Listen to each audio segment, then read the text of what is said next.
I do have some clients, probably more than less, that are a little bit cloaked in their intentions. We want to provide affordable housing that's really just because we want to make a profit. And I do get the sense from Neiman, Tabor, and your developments and development partners that you're trying to build a better community.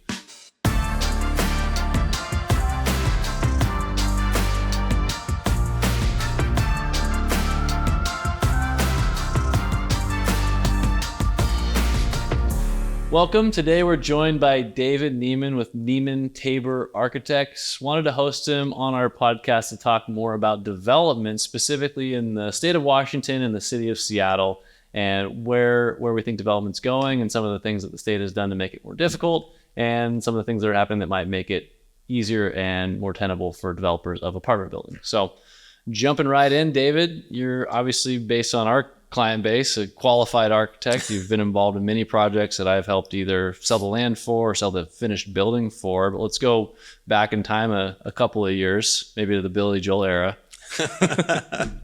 But how'd you get your start in architecture? What firm were you with, and notable accomplishments?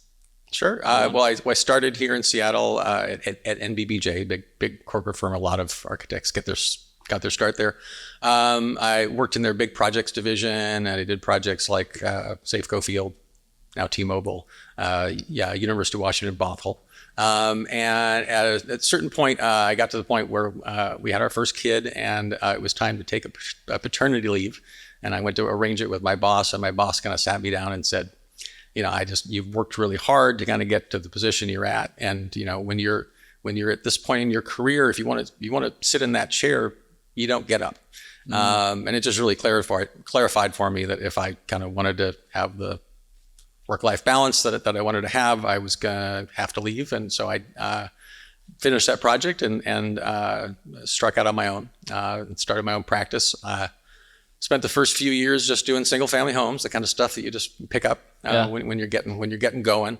And I was really interested in a style of home that was connected where the interior spaces were connected to the exterior living spaces were connected to the landscape, really porous inside out type of building. And then eventually I started to kind of dabble in townhouses and get these sort of first small multifamily projects. I took that design approach to it.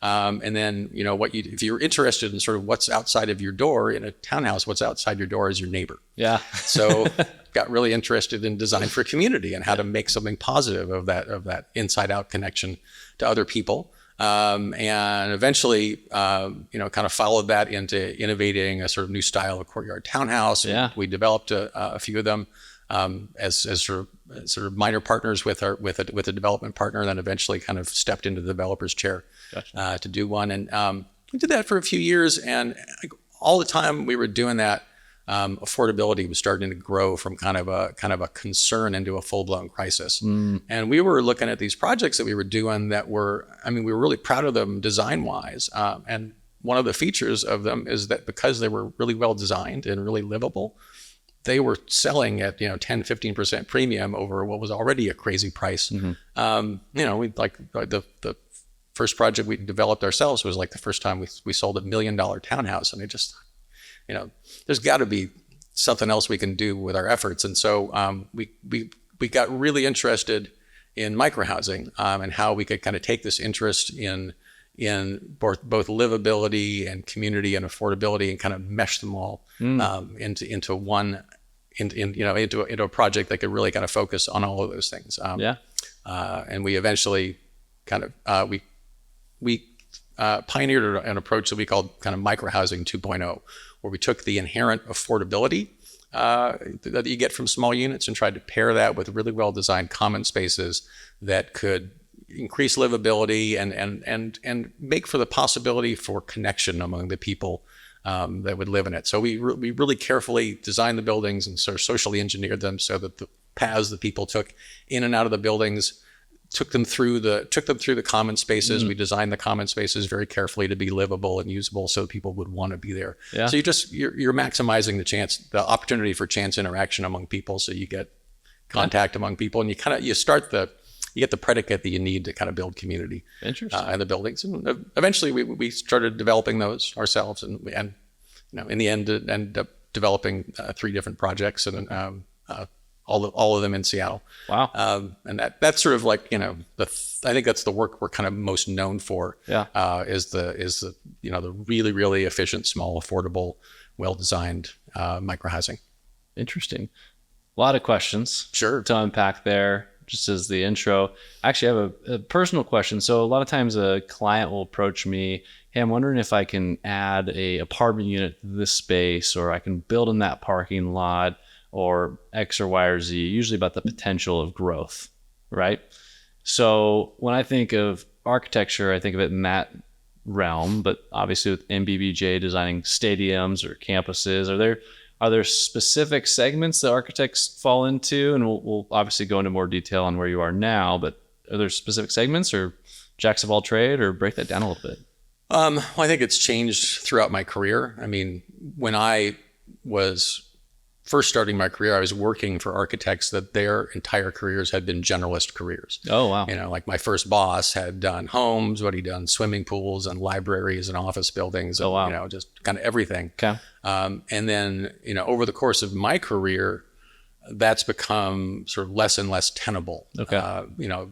Both because the work has become more technical, and sort of the sort of expectation has been that you will need to be an expert in a certain field in order to get the work. So, we're experts in housing. And Yeah. I think we can comfortably move around in any form of building that has a bed, but I think it would be hard for us to go out and compete trying to do a municipal library or a swimming pool or something like that. It's not that the buildings are so different. Yeah. One of my old bosses used to say that like the difference between an office building and the stadium is about 10% of the building. Most of it's the same. It's like there's just a little bit that you got to know, but the expectation that you'll know that 10% and the value that people put on it, I think, has grown over time, and as buildings have become more complicated and more technical. Do you think, breaking it into, you have 100% to work with here, how would you say more art or science in architecture? It's more rule following than either one of those two. I don't think so. More scientific, like you got to fit within these boxes, and then you get the last X percent. I think technical more than.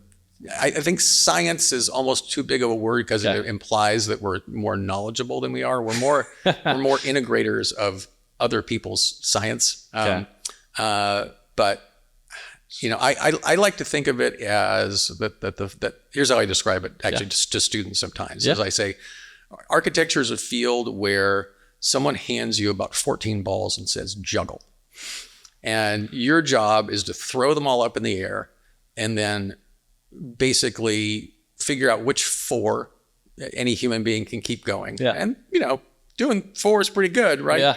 Great. And that 3 of them you're going to catch in your pocket and you're going to say that's good enough, and the rest of them you're going to let them fall to the ground and you're going to say those aren't that important. Yeah. And if I try to do anything else with them, I'll miss the really important ones. And that's kind of the job, is to be a synthesizer and an integrator, and someone who can kind of take a lot of information and a lot of sort of opposing ideas and things that can't be simultaneously solved and kind of come up with the best way to sort of balance them all. That's, I think, where the expertise comes in. Yeah. Is the judgment you get from sort of the instincts you get from year after year of doing the same project type.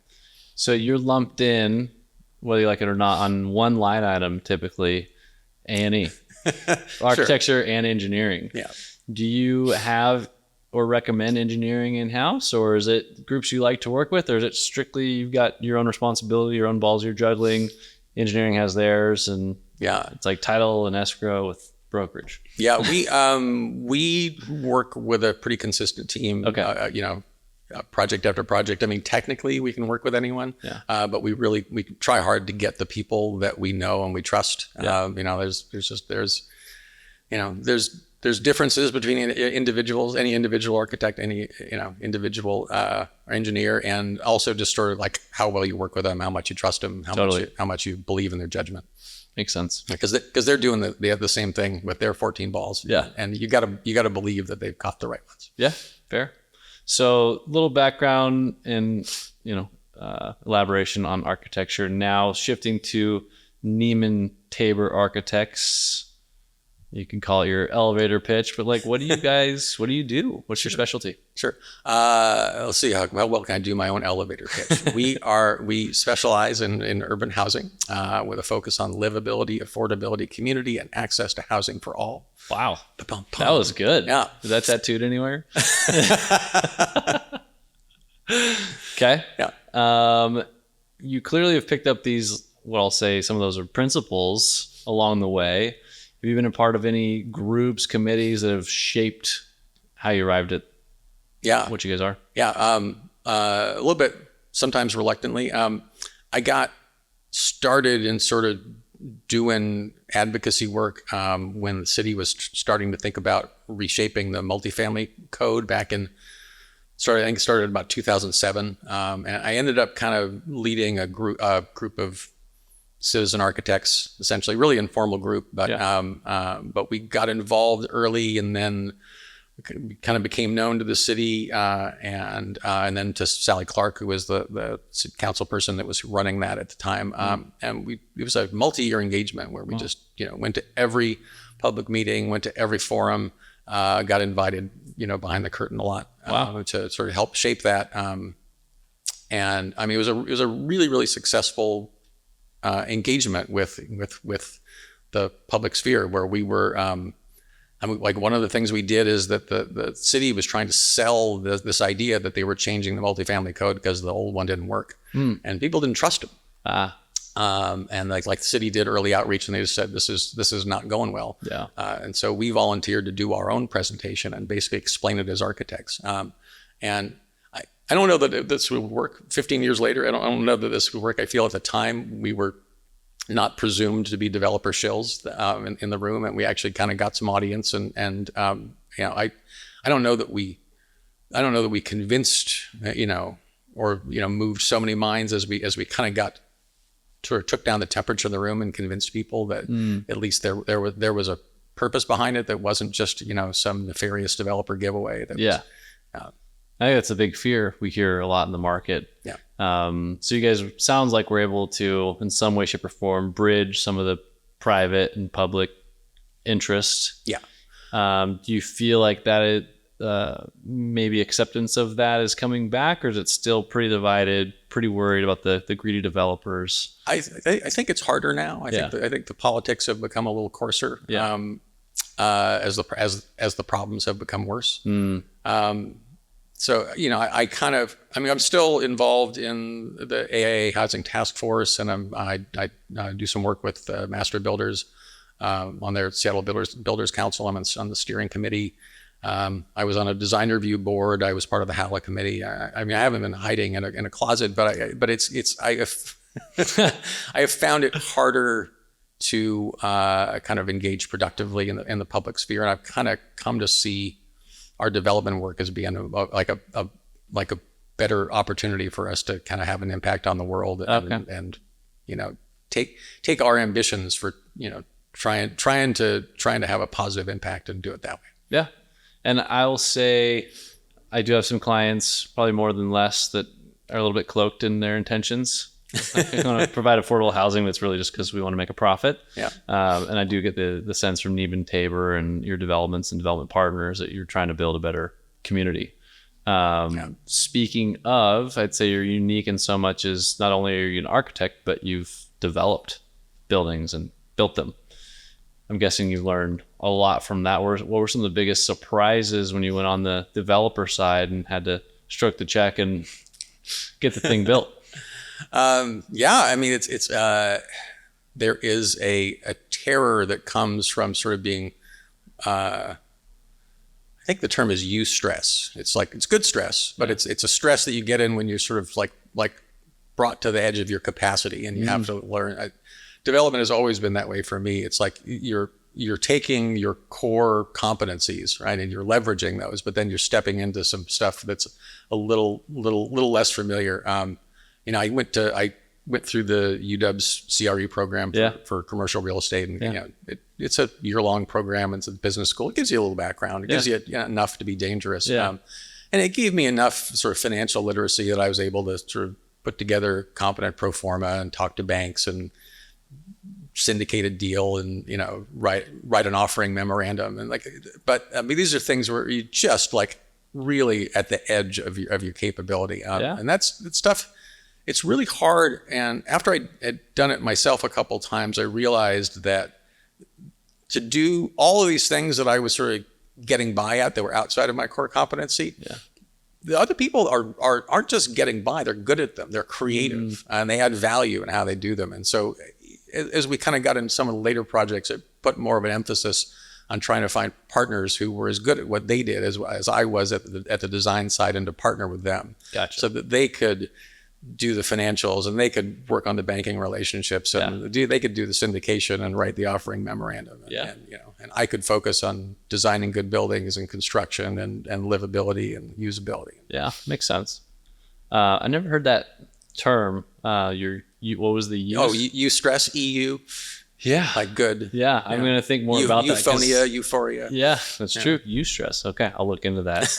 What percent of your day now would you say is spent doing architecture related things versus development, owner operator sort of things? Yeah. It's about a 90-10 split.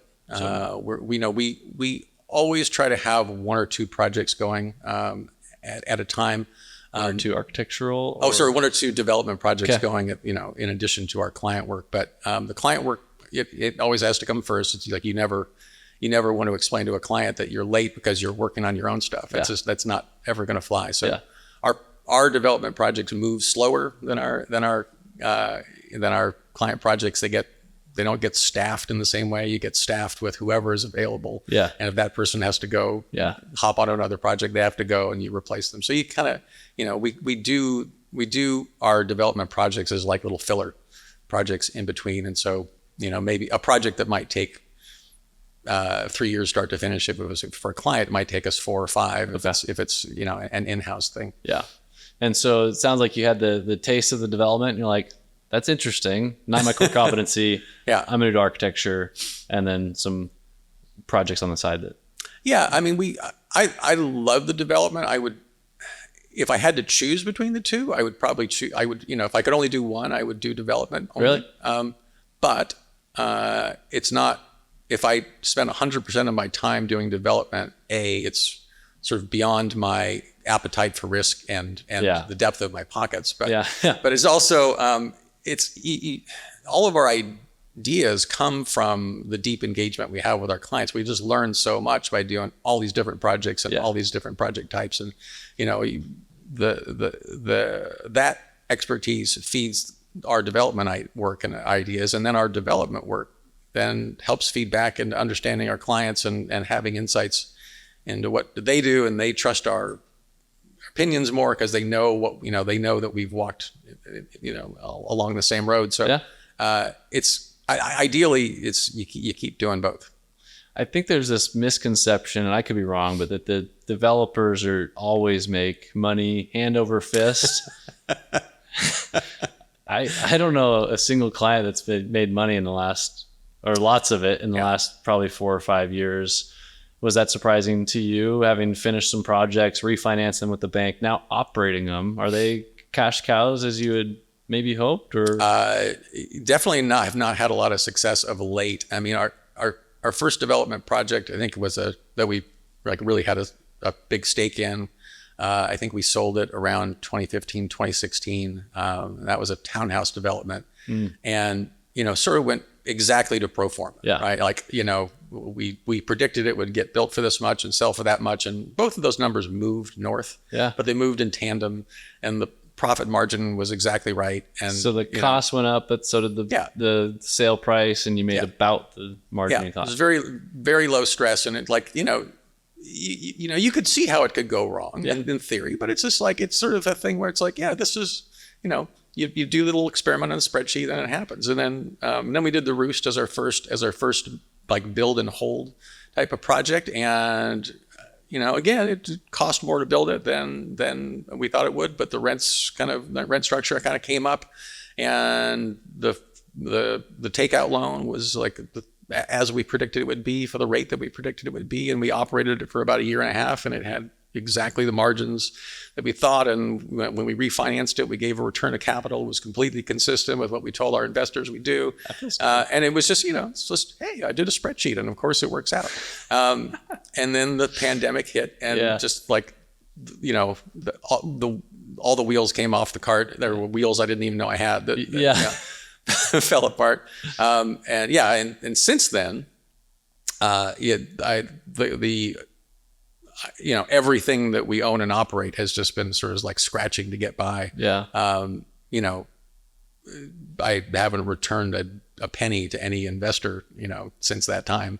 Not many have. It's been such a tough market. I mean, it's sort of been a victory to not have to like grab too deep into my own pockets. To keep those projects going. But it's some of that was like the temporary disruption of the pandemic. But it wasn't. A lot of it was like structural change that happened. In our society and our landlord-tenant laws. Landlord-tenant laws having such a big impact. So those are obviously nothing you can predict. That's some of the risk along the way. There's a saying, I think in Manhattan, when your cabbie starts giving you stock tips, get out of the market. There was a point last cycle when I was selling land, and it seemed like everyone was developing. Now, you're very well qualified, but I remember having brokers I used to compete with now developing their own projects, or owners of single family homes tearing them down to build the classic apartment building with my penthouse on top. It's just like everyone was doing it.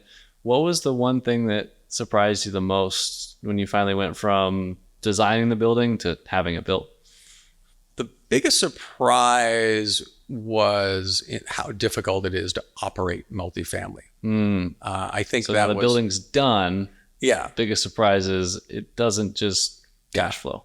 It doesn't just cash flow. There's a lot of humans, inside your building, and they've all got particular issues, and a lot of all the complexity that it has for dealing with 50, 60, 80 people at a time. I don't find that I don't disconnect from them as abstractions very easily. So it's like I find emotionally very difficult to sort of like deal with the reality of their lives. And when people are struggling with rent, it's like I feel for them, but it never solves itself. It's like whatever problems you're having, you figure out the solution this month, and you figure out the solution this year, and then the people change and the situations change, and it all renews all over again. Right? So it's like it's this never-ending cascade that you can never solve it. You can never optimize it. You can never smooth it out. You can only just fix it for the day, fix it for the week, fix it for the month. That's been daunting. I mean, it's really we purposely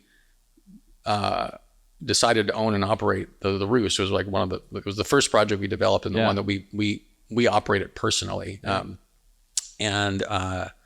did it with the idea that like by managing the asset and having a sort of daily involvement in the thing, that we learn really important things that would help kind of feed back into our design work.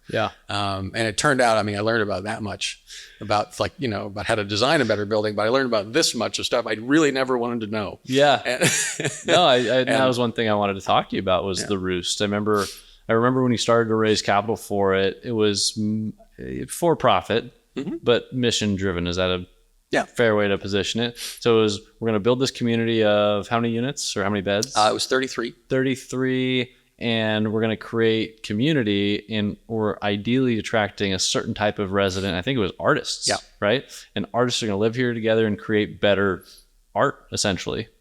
And that was like the dream, the sentence we write in the package. What ended up happening? I mean, you guys built, from my perspective, I've toured probably 100 of these types of buildings now. The largest kitchen, most well amenitized, like most useful common space I'd seen in microhousing. Typically microhousing is 150 square foot bedroom. And the way you get there is you enter a front door and you go up 1 to 4 flights of stairs and pop into your room on either side, share a laundry room, share a small kitchen, and that's it. So you guys created a space to gather. What happened?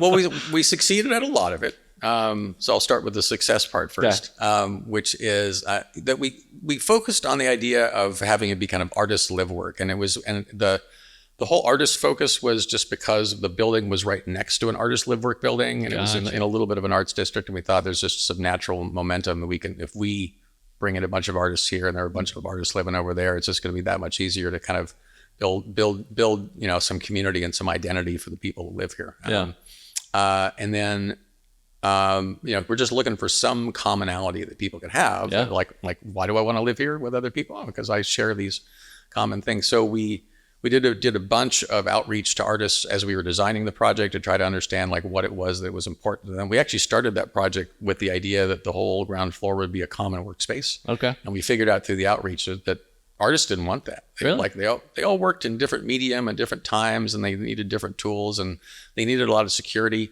And then when we looked at people that provided art space for artists and looked at their space, it was almost all like private cubicles, and inside every cubicle it was a rat's nest, and like it's not the kind of a thing you want, like an open space on a storefront. Come look at me world. We had a picture of an architect studio. Okay. We're with like 25 people in a big open space and lots of beautiful balsa wood models, and everyone critiquing each other's work, and it was like that was not it.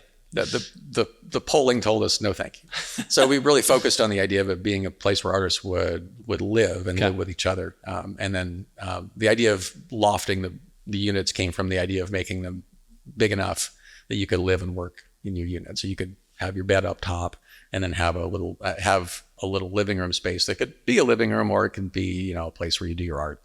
So if we count the square footage from the bed up top, how big is a unit like that? They're 220. 220. So it's like a 150 square foot footprint, just same as a typical micro, and then the 70 square foot loft. In that 150 square feet, what do I get?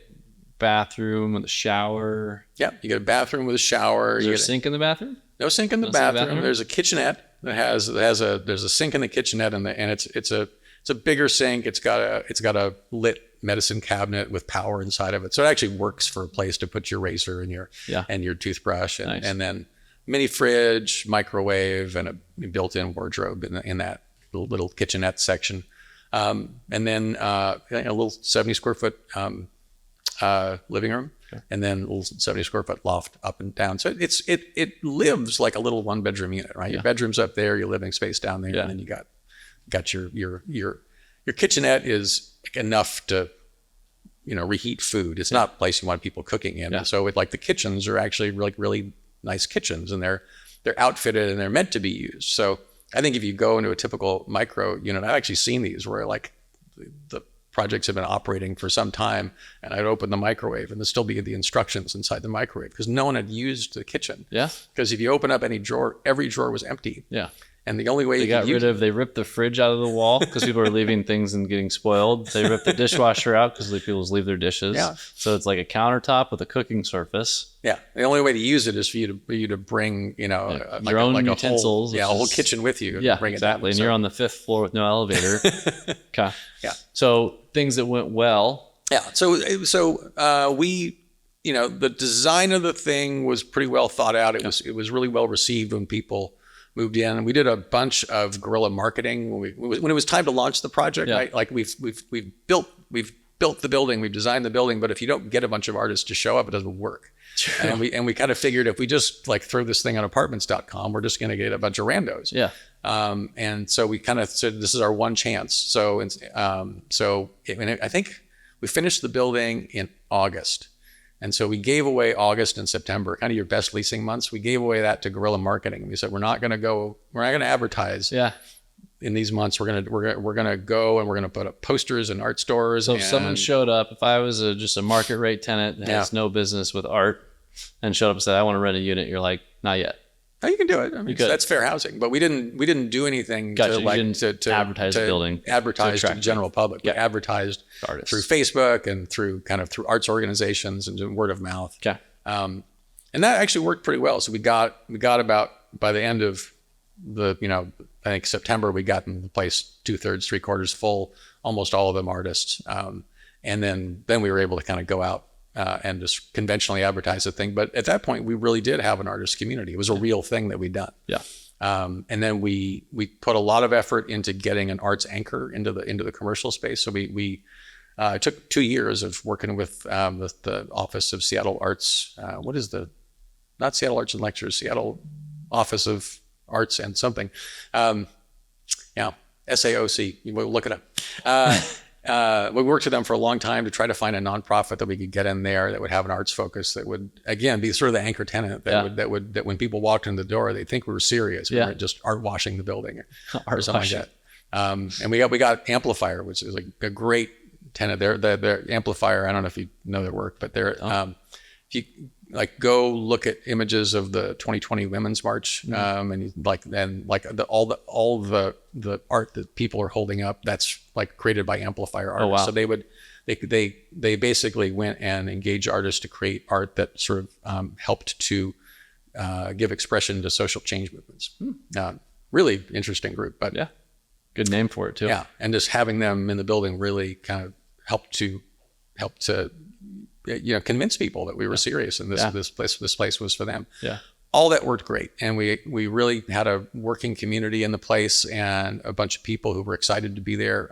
And then the pandemic came. And a lot of people had to move out because they lost their jobs, and we weren't able to put on any community events for 18 months, and we had a really hard time just getting anyone into the building at all. Did people move out because they lost their jobs, or did some stay and stop paying rent?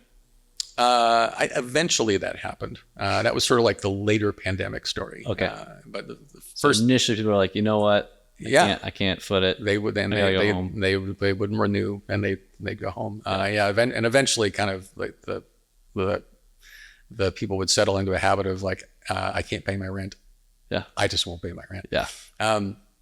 But by the time we got to the end of the pandemic, we'd lost most of the original class of people. We kind of lost the institutional memory that this is what the place was for. Yeah. Amplifier moved to LA. Oh. And it's hard to restart that. Yeah. We're still working on it. I'm trying to kind of get back up to where we were, to where the place feels like it has some social cohesion. Yeah. And it has the original vitality. So it was, just like kind of what we talked about before, it was like, it requires so much effort to get it to work. And then it could evaporate like that. Yeah. And it's hard to get it back. Yeah. Speaking of completely shifting gears, evaporating, I want to talk about land value. Yeah. So the audience may or may not know, but background on my team, we sell apartment buildings and development land for apartment buildings. And somewhere around 2017, 18, 19, I was looking at our sales, about half of what we sold was development land for apartment buildings. So if we sold 50 sales, 25 were development land. Yeah. Fast forward to 2024, it's less than 10%. So why is that? Am I calling on less developers? What is it? It's really pricing for land as a function of, and as you know, it's such a small, almost tiny fraction of the overall development cost. One of the major things that changed during the pandemic. A lot of the clients, especially if they bought the site from us in 17, 18, or 19, they blame the pandemic, right? Pandemic made Seattle a crappy place to be, shifted the politics too far one direction, and now no one wants to be here. I'm like, that's not why your land's worth nothing or very little. There's an equation, right? The yield on cost analysis. If you take the cost of the land, the cost of the architecture and engineering and building the whole thing, and then you look at a budget of how it may operate and divide the two, you want a return that's ideally 5% or greater, depending on where it's located. Costs went through the roof, but a lot of other changes happened as well. So I want to dive into those specifically as it relates to architecture and the city and affordability that happened irrespective of the pandemic. So a few that come to mind, MHA. What is MHA? When did it pass? When did it get implemented? And how does that affect someone's land value? Yeah. So MHA is Mandatory Housing Affordability. Okay. The idea here is that the city has granted landowners an upzone, making their land more valuable. And in exchange, they're going to ask for, when it gets developed, that the developer is going to pay $1 per square foot fee. And the idea is that somehow, like the fee is equal to the value of the upzone. It's a hard math to do and a hard one to optimize, and it changes, right? Like constantly through time as markets change. So if I buy some land from me, from another broker, and go and build a 50-unit apartment building, I then write a check to whom? You write it to the city of Seattle. So the city of Seattle gets a check from me. Yep. Let's just broadly say it's $1 million.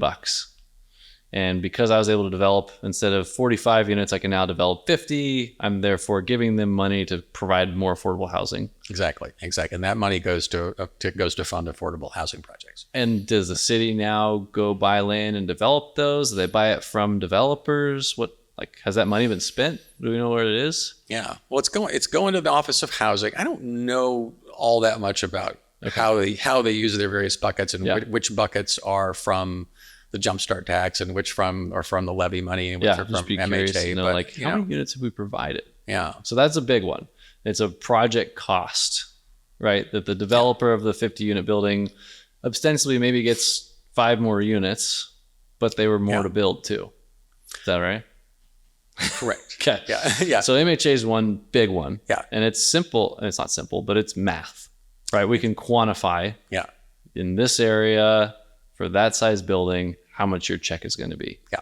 And in theory, the theory behind it is that the value comes out of the land price. Like that's in a perfectly efficient system, that's how it would work. Is that the $400,000 that the builder is going to have to pay when he picks up his building permit would come off of the land price. Gotcha. At the top. So using that example, if I sold someone a piece of land for $2 million, or was advertising one for $2 million before MHA, and the MHA fee was going to be $400,000, then the land is now worth $1,600,000. According to your spreadsheet, but humans don't work that way. But that's one thing that impacted, which is huge. And I noticed a lot of my clients have what we call permit-ready projects. So they've finished all the architecture, engineering, got approval on the building permit and the master use permit, and it's ready to go. Someone just needs to pay that fee, and they get these permits. And that fee for some of them is, at where land values are today, more than half what the land costs. Yeah.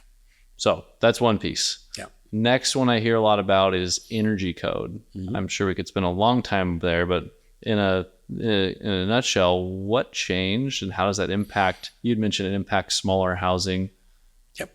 I mean, in general, Washington State has been sort of ratcheting the energy code cycle after cycle. Every 3 years, they update the energy code. And then Seattle has, for a long time, been trying to be 1 or 2 cycles ahead of Washington State, kind of pushing the edge of the envelope. And the idea behind it is you're trying to bump people to just kind of push the edge of the envelope and get people to kind of update their practices, use more efficient fans, use a little bit more insulation, use a slightly better window, kind of move the industry. So we call it energy code. They're trying to get us to consume less. Yeah.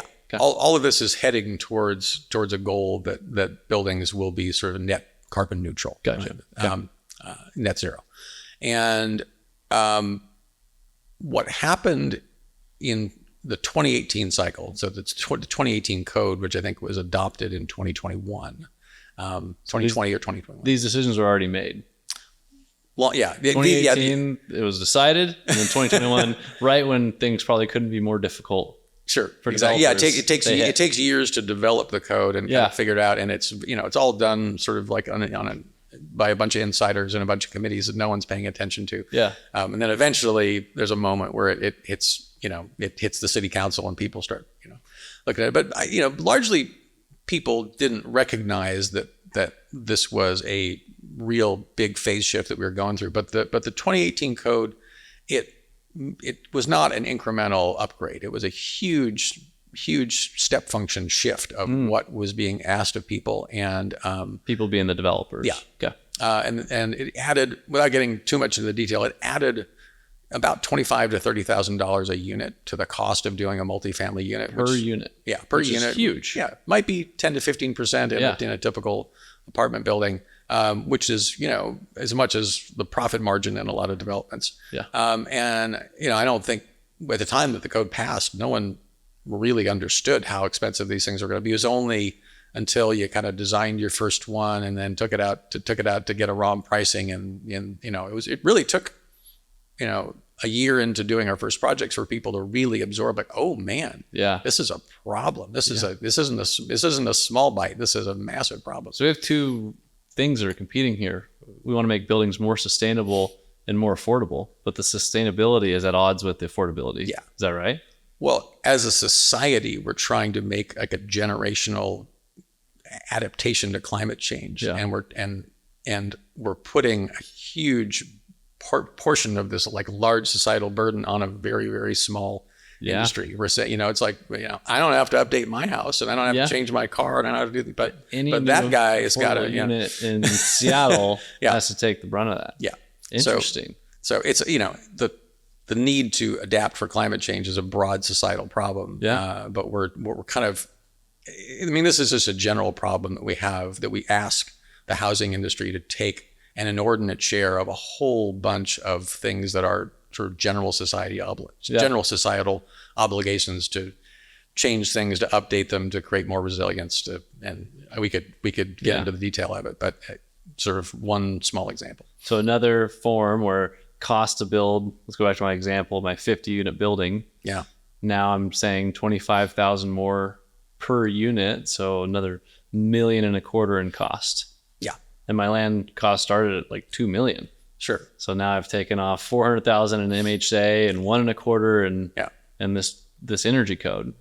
What about and this one may have been impacted by the pandemic, but like SEPA we hear about, and permitting timelines, like those I've heard a lot of complaints about for 4 or 5 years now. Did anything change there? Yeah, all for the good. So there's now good, better now. Yeah, better now. Okay. So what got worse? Specifically with SEPA and timelines, nothing got worse. Okay. So what has happened over the last couple of cycles at the state is the state has come in with all kinds of legislation that has preempted local control over a whole range of things, because SEPA is one of them. So, the state has had regulations for when SEPA would be applied to housing, and housing advocates have been for a long time saying, like, why are we doing SEPA analysis for all these housing projects? Everyone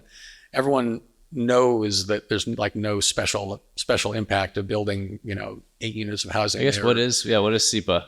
SEPA is the State Environmental Policy Act. Okay. I think it's from the early 70s. I might have the date a little wrong. It's definitely from the 70s. Okay. So 50 years ago. It's like not definitely from the 70s, but it's from back then.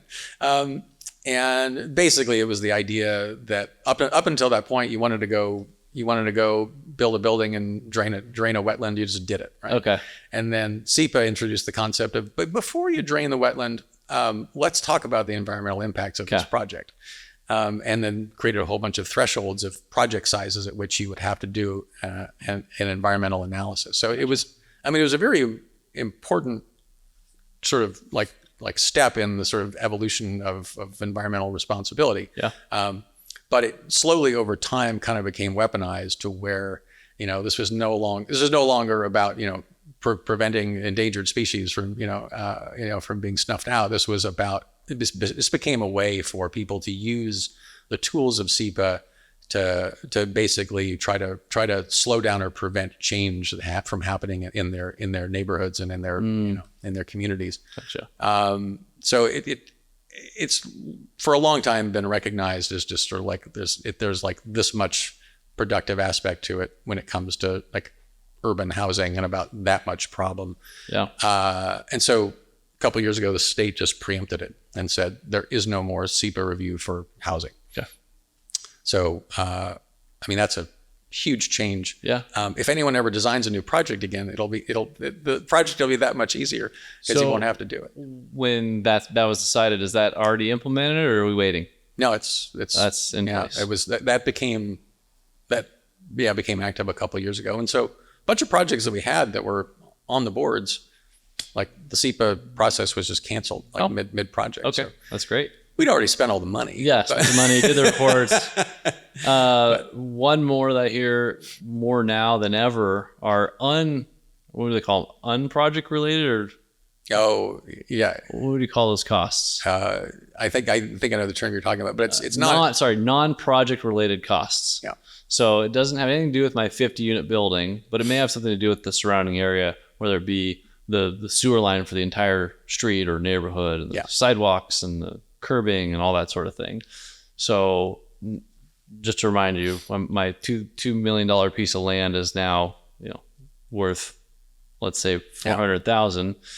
What are these non-project related costs, and how does it affect a development? Yeah. So like at the same time that I think there's been a rising consciousness that we have a real housing problem and we have a housing cost problem, that we have to do more at the policy level to try to make it easier to build housing, and in theory, in doing so, less expensive.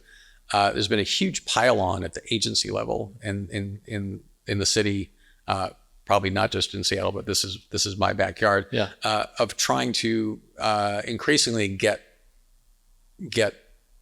new housing developers to pay more and more of again, things that are essentially like public infrastructure, public infrastructure and resilience things. So, new sidewalks, Seattle Department of Transportation has become very, very enthusiastic about trying to get, all the sidewalks replaced in front of a building, or all the sidewalks and all the planting strips and all the street trees and all the curbs and all the gutters.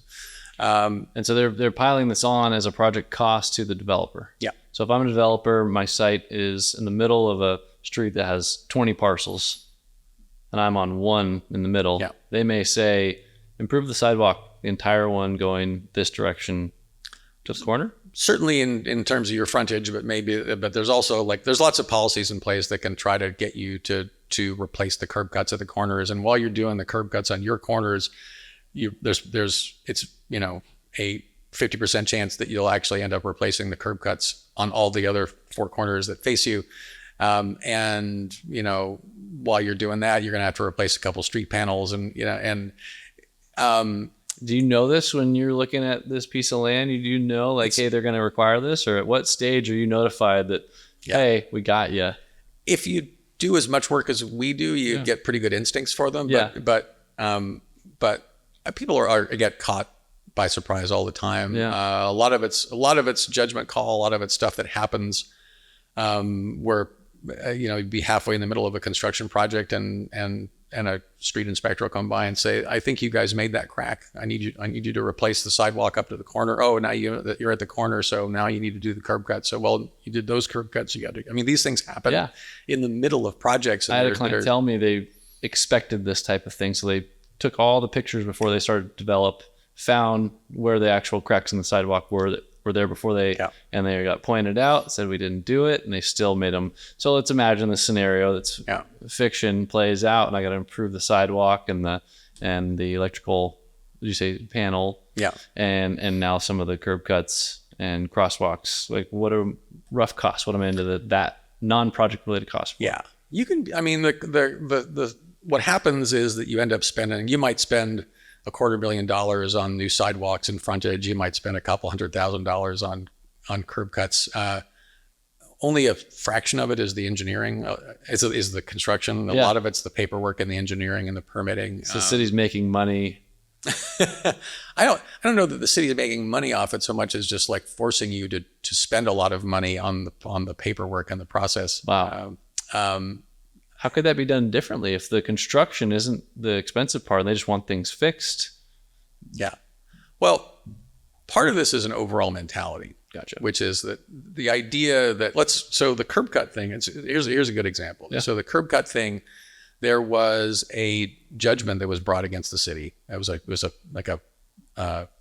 suit brought under the AIA that the city has not done enough to adapt the public realm to make the sidewalks accessible enough. We haven't built enough curb cuts. And so there was a settlement that the city came to in that suit that said they pledged to build X number of curb cuts per year. And then immediately went and passed a law saying that, well, if you're a developer and you're developing a site on a corner, then you have to replace the curb cuts. And if you disturb any of the land, you have to replace the curb cuts. And if there are already curb cuts there, but the curb cuts don't comply with ADA, like if they were done under a previous ADA, or in some cases if they were built by SDOT 2 years ago, but are determined when surveyed to be out of spec, you'll replace those too. Wow. And so, I mean, this is an example of sort of like, we have a general like societal civil rights obligation to make our public sphere more accessible, right? And to incrementally improve it over time. But the budget for it somehow doesn't come from all of us. It doesn't come from the general fund of SDOT. It's like the goal is essentially to make private developers pay for as much of that as possible. Why? I don't know. Yeah. Why not restaurateurs? Why not? I don't know. Why not people who run clothing stores? Why it's not just brokers? Like, I don't know. I don't know what it is about our business that people have determined that we should inordinately fund a bunch of these general public goods. But it is in agency after agency, policy after policy, it has sort of settled into a kind of the term they use in the city is growth pays for growth. What do they call it? Growth pays for growth. Growth pays for growth. Yeah. Interesting. It's sort of it really, like, it's such a limiting belief, right? Yeah. Like, then why grow? If I got to take on every other burden, right? Yeah. And therefore less affordable housing. Yeah. So, I mean, it sounds like we know that it's a major systemic problem, and it doesn't sound like the city in an organized fashion has done anything to help stem the problem. Yeah. Has the city got anything right? Is there some light at the end of this tunnel? I mean, Seattle does a ton of things right. Yeah. I mean, I can't compare us to, other major metros or so forth. I do all of my work in the city, but, we have a really, really progressive, really, really, really thoughtful land use code. We've done a bunch of work to sort of get rid of barriers to development, to get rid of, like, for example, mandatory parking. We were, leading cities throughout the country on that. I mean, our MHA program, as difficult as the MHA was, it was in contrast to sort of like the politics of the time. Where the council was headed before MHA came along was I'm trying to remember the term for the thing. This is going to make for great television. I can't remember the name of the program that preceded it, but it was it was just a straight out fee of like a penalty for building housing. There was no upzone that came along with it. It was just like a fee. Yeah. So I mean, like the way we implemented MHA was at least that we thoughtfully paired the idea of an upzone with the fee collection in a way to try to get housers that were building nonprofit housing and market rate housing people on the same page. Gotcha. Like that we both actually wanted to build because we want to build to make more housing. Yeah. They want us to build so that we can provide funding for affordable housing. Yeah. I mean, those were sort of like really important steps that we took. I think, generally at the policy level and in like the OPCD level of the city, I think people have kind of got the right idea. What's the OPCD? The Office of Planning and Community Development. So like the city sounds like maybe right direction, but MHA is not the city, right? That's Office of Housing. And then MHA was absolutely the city, but okay. I think MHA was the compromise between a sort of like a worse policy, and doing nothing. But what's a path? I mean, House Bill 1998. Yeah. Break down what's in there, what it's undoing, where maybe there's some opportunity and some. All right. So this is getting to micro housing, which is sort of like my pet subject, but affordable housing too. Yeah. Absolutely. Got it. HB 1998 basically makes it legal to build micro housing anywhere where multifamily housing is allowed. So I guess more specifically, it means that, like, if you allow multifamily housing in a zone, you can't simultaneously prohibit what they call co-living, which is a synonym for micro housing. Yeah. So this is denser construction, smaller units, more people and less space. Yeah, and I think the state definition is that a co-living project is anything where people share kitchens. You can share other things too, but like that's sort of like that's a pretty good definition of what the difference is. And I guess I would say like where individual suites share kitchens, because we're not talking about a 2-bedroom, 1 bath. We're talking about separate units that come to share a kitchen. There's probably some subtlety there. I mean, I think a suite would probably be defined as co-living in the that's what I'm saying. It's like people don't live. They might not know each other, but they share some space. Yeah, some common space. Yeah. Okay.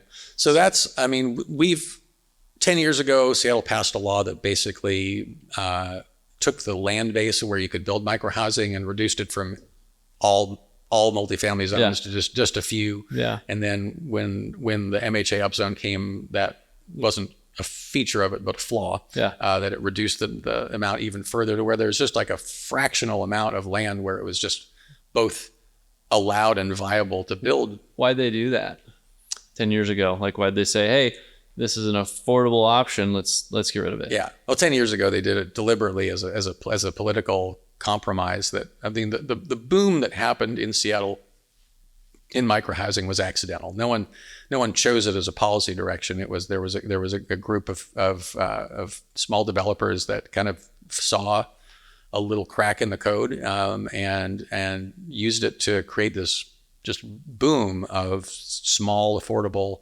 microhousing that was like a real godsend for the people that needed the housing. At the time, I remember $500 gets you a clean, safe place to live. Yeah. Like, I remember that specifically, $500. Yeah, it was an unbelievable thing. Like, okay, my next entry point is $1,200. Okay, this is awesome for some people. Yeah. Top of your head, I know we both track this. How many of those units were built in that boom, like from 2012 to 15? Yeah, I think it was 3,000 or 4,000 that kind of came out of that initial over initial 4,000 new beds of boom. Yeah, and then since then, your 3 projects, right? It's been not a whole lot. It's been a few other projects. But it's been a trickle. It went from 1,000 a year to 100 a year. Yeah. And I don't think there's been a new congregate project permitted in Seattle in 3 or 4 years at this point. Wow. So now they've undone, and you can go now build this co-living type of housing that's affordable anywhere multifamily can be built. Yeah. They've undone the ban in Seattle and everywhere else in the state. And so it's now they've gotten rid of that obstacle.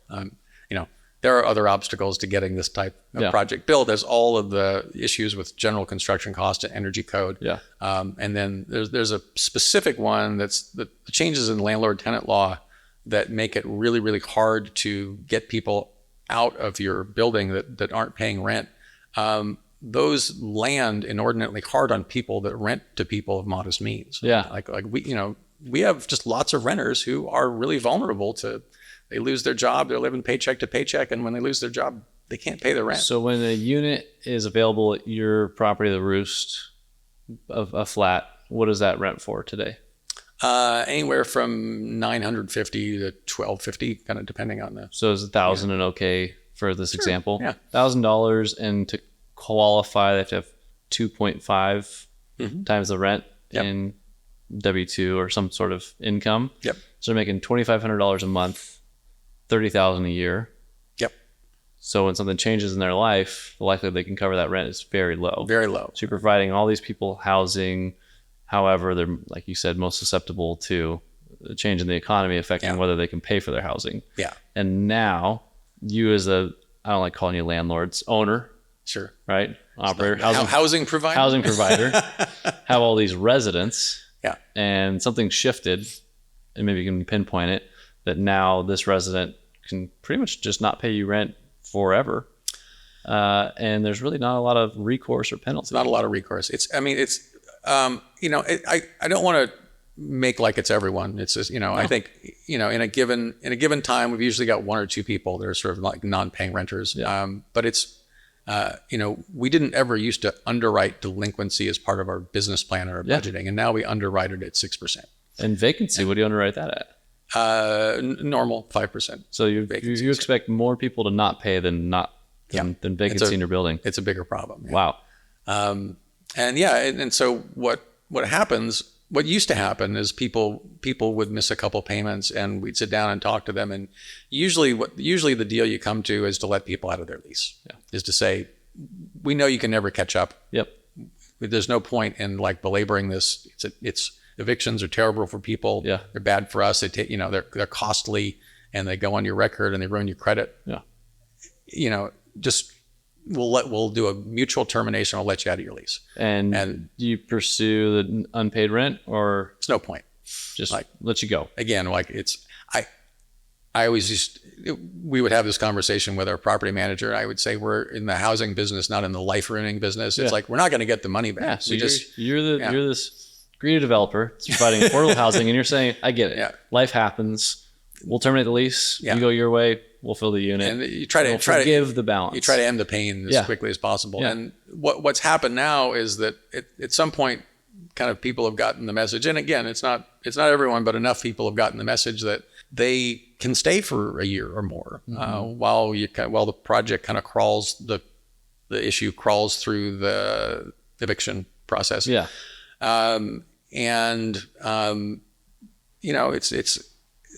That's enough of a benefit that people are sort of willing to risk, whatever the future consequences are in terms of ruined credit or, whatever, free rent for a year is enough of an incentive that some people will take that. And it's enough that it's just damaged the business model of renting to people with vulnerable incomes. Yeah.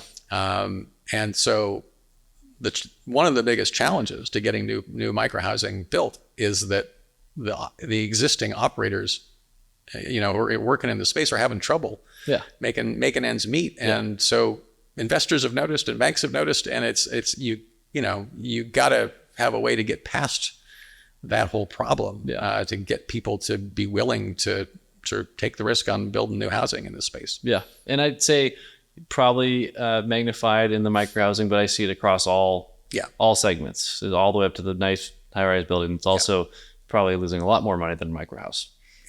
Yeah. It's not irrelevant for anyone. It's just that, like, the more vulnerable your tenant base is, the more of a problem it's going to be. Okay. I know we got off into landlord tenant, a little bit back towards architecture and development.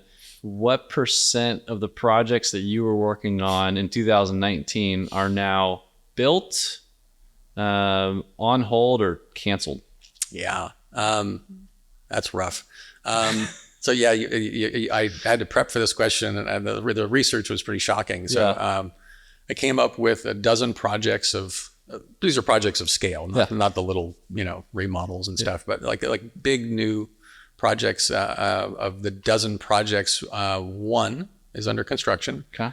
4 are dead, never coming back, and the rest of them are on hold. Okay. So it's roughly, so call it 10% are made it out into the world, and of the rest, 2/3 are on hold and 1/3 are dead. Wow.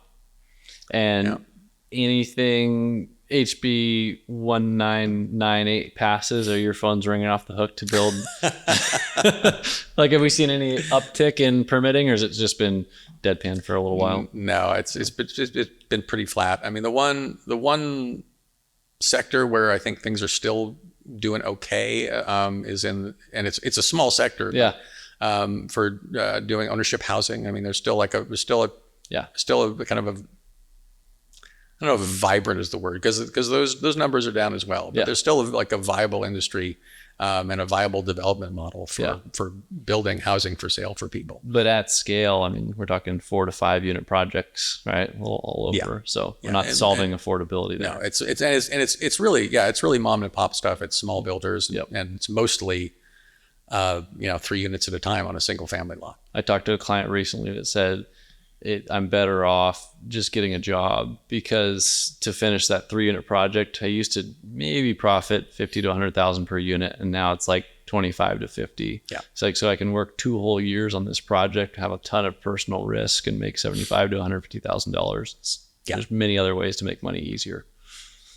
I'm running a series of nonprofit businesses in my life, and that's just, just keeping the lights on and keeping people busy, and just trying to survive till the next part of the cycle. Yeah.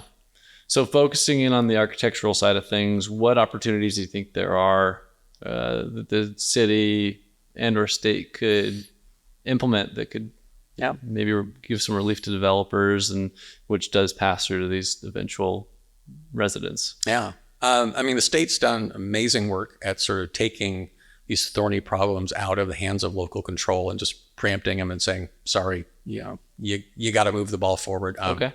House Bill 1110, that's the one that has basically eliminated single family zoning, exclusive single family zoning, and said you got to allow 2 to 6 units on any lot in any city greater than 25,000 people. Okay. That's the one that everyone's kind of working to implement right now. Yeah. The laws for Seattle and other places will kind of have to go into effect kind of mid 2025. Huge game changer. Yeah. I think it'll be a game changer that'll be like 1,000 points of light type of stuff. And it might lead, if we're building 500 small for sale units a year, maybe we move it up to 1,000 or 1,500. It's not going to create 10,000 units a year of ownership housing, but I think it'll really change. It'll be a scale shift, and I think it'll really open up a lot of opportunities for people to get into ownership housing, get a starter home, and to be able to live in neighborhoods that they'd otherwise be priced out of. Yeah. I think that's huge, and I don't think the state is done with some of these big moves. There'll probably be a transit-oriented development bill coming along that'll force more upzoning around transit corridors. I'm hoping that some broad parking reform will kind of remove parking minimums. In other cities, Seattle's obviously led the charge almost nationally, I think. Yep. And parking's almost gone in Seattle, but it's not gone entirely. Yeah. But it's but it could disappear in this comp plan cycle. It could again be preempted by the state altogether. I think those will be huge things going forward. What trends do you think will come of what's just been passed already? You're moving in the next decade, So HB 1110 will lead to a lot of kind of new small infill stuff. I think one of the cool opportunities is that it creates more space for small builders. Just like more opportunities for them to be in business. And I think generally people are happier with the kind of projects that come out of those small things. I think they're going to create a lot of starter housing, and I think that's going to link up with another thing that the state did in creating the covenant home ownership account that takes monies from the sale of every excise tax. I think it's excise tax. Yep. And puts that into funding for, and this goes to people who are either have a relative who was in a historically discriminated group, or they themselves, and it provides them with funding to get a down payment to buy a first home. Interesting. So there's a lot of opportunity for the housing that's going to get created by it. There's a lot of opportunity for that to get used. We're working in the work that we're doing for kind of the small infill projects. We're working with a nonprofit to sell our units at market rate, but through a nonprofit that can help link the buying opportunity with the unit itself. Wow. So to get that in the hands of someone who can get their CHA funding. Interesting. Get that. So I'm hoping that'll work and that'll provide a path for other people to follow. Yeah. Just all kinds of little stuff like that. HB 1998, we just published a big thing on our blog that's sort of like our take on what we think the next generation of microhousing could be, following out of that, and we're hoping that we'll be able to generate some interest and maybe get some new projects going. Any sneak peek or tidbit from that of the ownership? Well, the essence of it is that some of the reasons that new microhousing isn't getting built is because it's too expensive, because of the construction cost escalation and the energy code issues have made it too expensive per unit to serve the demographic that it serves. So we're looking at ways to make it simpler and more affordable to construct, to build it smarter under the energy code, share more things so that the units are simpler and have fewer frills, but are also like less expensive to rent and less expensive to build, and then to make them more accessible, so that they can be built in taller zones that can have elevators, and that they can be more attractive to public agencies or nonprofits that might want to use the inherent affordability of co-living, but have been sort of like, that don't like the idea of having a building that's not fully accessible, doesn't have an elevator. Yeah, that makes sense. If someone, developer, landowner, wants to continue to see improvements on the development front, do you know ways that they can get involved? There's a big change moment happening with the comp plan this year.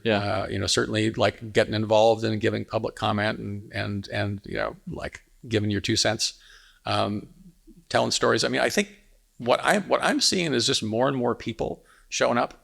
There was just a little meeting at the Construction Code Advisory Board. It's like the most anonymous, like small ball bureaucratic, like little board that meets, that talks, and these are the folks that adopt the new codes and energy codes, and they were talking about how to deal with this latest energy code adoption. And the meeting that was called to sort of talk about what the changes would be, it was I called into it because I was asked to, like, hey, can you give a public comment? And I'm used to being like one of 2 or 3 people that showed up, and the room was just full of people from the housing industry, architects and developers and engineers, and like really, like telling their story, talking about how hard it is to build new housing, and how the economics have been broken by overregulation, and how we got to take a pause. And it was really interesting to see how many people are kind of getting involved, and not just sort of, complaining to the wind and leaving it up to the next guy. It's great to hear that we got this next push to, it sounds like things have gone maybe downward for development since 2019, and we're starting to see people push in that they want to see it improve. Indeed. Great. Thanks for joining David Neiman and I to talk about architecture, development, and affordability in Seattle. Please follow us on all of our social media platforms to stay in touch, and we'll see you next time.